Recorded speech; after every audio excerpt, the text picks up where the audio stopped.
I just looked at the date and I forgot. Oh my. Today is April 26th, 2017.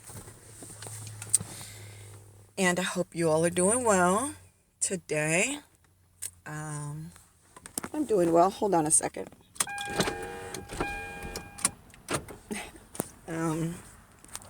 Get a little air in here. Today we're going to talk about the F word. Because there are different kinds of friends. You're like, oh, wow. I thought it'd be nice to do one of these on this subject. I had a discussion recently with someone about this topic, on this topic of friends. And,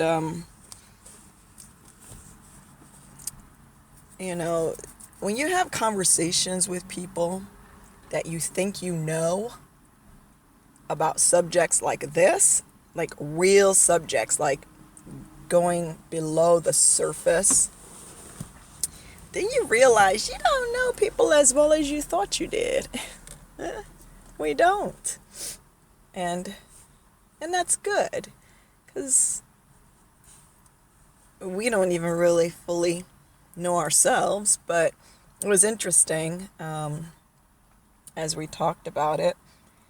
And my perspective was that a friend is, so much more than, what maybe a lot of people consider friend.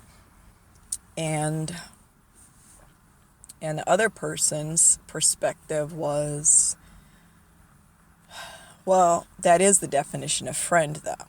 The person that you hit them up sometimes, go do some chat, whatever. It doesn't always have to be some deep meaning to everything you guys talk about or whatever. And there doesn't have to be any heart connection. It could just be, hey, what's up? What's up?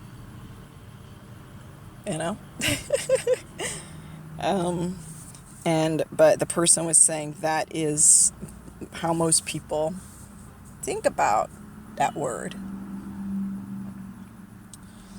And of course, for those of us who are a little odd in our way of thinking, it's not so much that,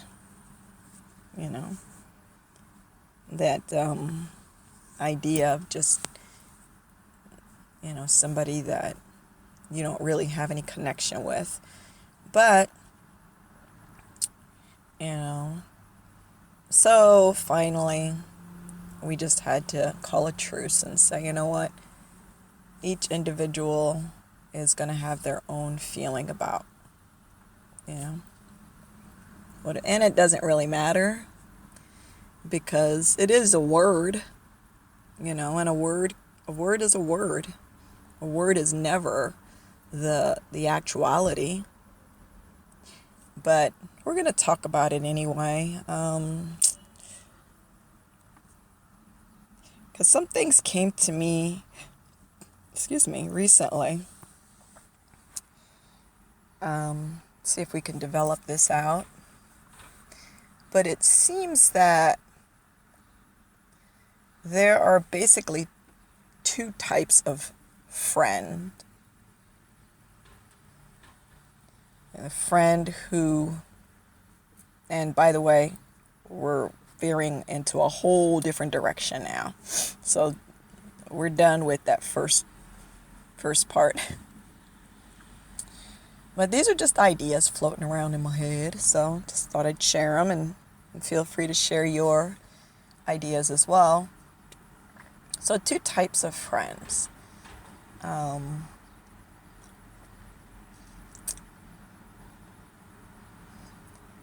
You have a friend, you have that person, I don't even want to use that word now, I don't know. I'm getting all tangled up in it.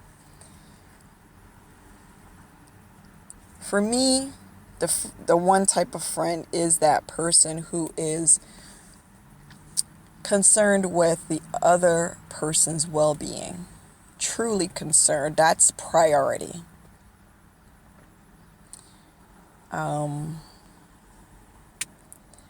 That, not that my own feelings and ideas aren't important to me, but when we interact,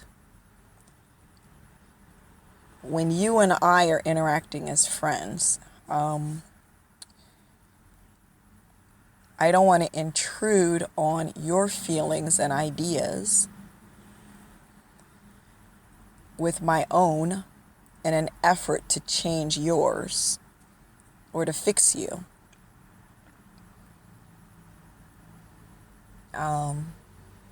Or to get mad at you because, you're understanding something completely differently than I do. So it's accepting that. It's more than tolerating. Tolerating is kind of like I'm gritting my teeth and I wish you'd shut up because you're wrong. I'm going to tolerate you, dumbass. No. Acceptance. So to me, that's one aspect of a friend, is that I allow you, or you will allow me, to have my thoughts and feelings and ideas or whatever it is, without judging me. Even if judging is just raising our eyebrows and that kind of thing, where it just kind of like, of course we have to understand people can react. People are going to react to the things that we say, the things that we do. And that's fine. That's fine. But as far as trying to come in and bulldoze my thing and erect your own in its place, no. Or vice versa. You shared some information with me, and, as long as it's not putting you in danger, I accept it. I understand that you're not me. And you've never been me. You've never walked my shoes. I've never walked in your shoes. And neither of us presumes to take over, the other person in that way. It's an intrusion. It's a violation. To me, it's a violation. Because source, whoever that is, whatever that is, gave us each our own. Probably with the understanding that that's about all we needed to have. We didn't need to be all up in everybody else's. Handle your own. Here's a life for you. And go ahead and live. And let others live as well. And again, as long as, there's not danger or whatever, then just allowing people to feel free. Because I am acquainted with people who, in their friendships, there's always struggle because, someone's trying to undermine the other or manipulate the other or whatever your tactic is to infest the other person's mind, contaminate it with what works for you. You see? But for somebody else, that's toxic. Because, and again, it's not the same thing as like making a suggestion. I'm going to do blah, blah, blah. And you say, oh, that's interesting. I've tried this thing. There's nothing wrong with making a suggestion. Now, if I come in and say, psh, that's the stupidest thing I ever heard. Don't do that. Here, I'm going to tell you what to do. No. Squash. That's toxic. Now you're all over my freedom, my liberty, my right to think for myself. So, as you can see, my idea of a friend is of one kind of friend. Because I said there are two kinds of friends. My idea, that's, for me, that's the kind of friendship in which the individuals will thrive and not avoid each other because, oh shit, man, last time we got together, she raked me over the coals again about something else. If we're dodging our friends, it might be time to get back to the drawing board and rethink our definition of friend. No, no, not even that, but just to really reflect on what it's all about. That's a different recording, though. So, allowing freeness and freedom in a friendship relationship, and put in the person's well-being at the forefront as more important than our opinion or our personal feeling about how the other person is acting, behaving, how they think and feel and what they say. My opinion and the way I do those things is mine. And it's disrespectful also to basically tell someone, your thing's not right. Here, take mine. It's right. Do mine. It's right. Squash your thing. It's wrong. It's bad. It's not good at all. But I keep starting this sentence and backtracking, but having the other person's well-being at the forefront, meaning, like, if it's one of those kind of codependent things, well, then that's definitely not going to be the case. I depend on you to keep my shit going. Whatever that means, my understanding, my world, you are a part of my world, and you need to be what I need you to be, because you're not who you think you are, who you want to be.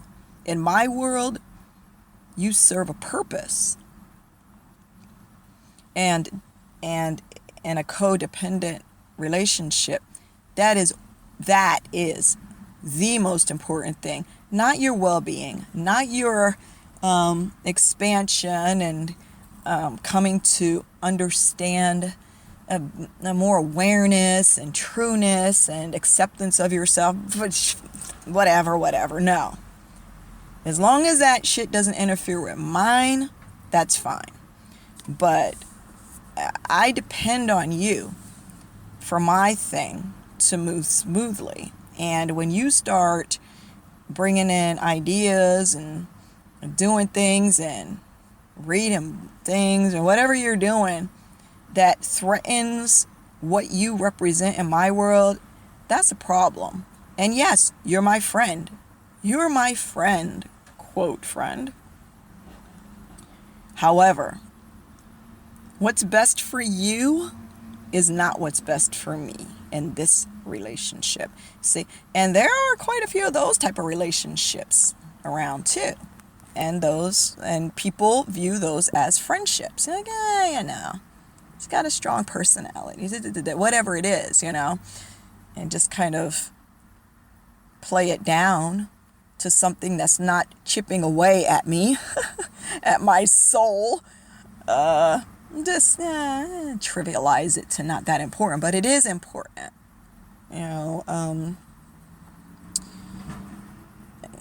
We've beaten that one down as far as it'll go, but so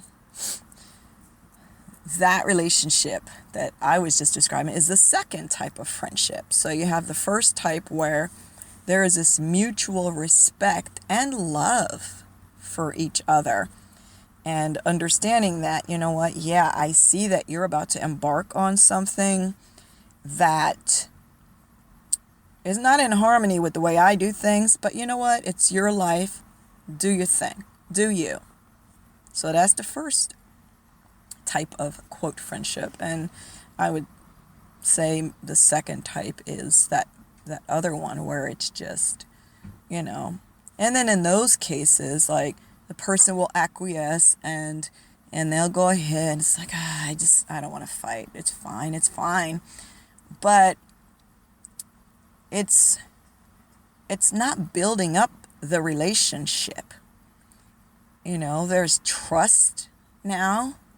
I can't trust my deepest, inmost thoughts with you because you've shown me that you basically laugh at me when I try to share any real thing with you if it doesn't agree with, you know, your ideas. You see, but there's a lot of those. And then again, that goes back to a subject we've talked about before, which is you know, why there's so much loneliness in the world.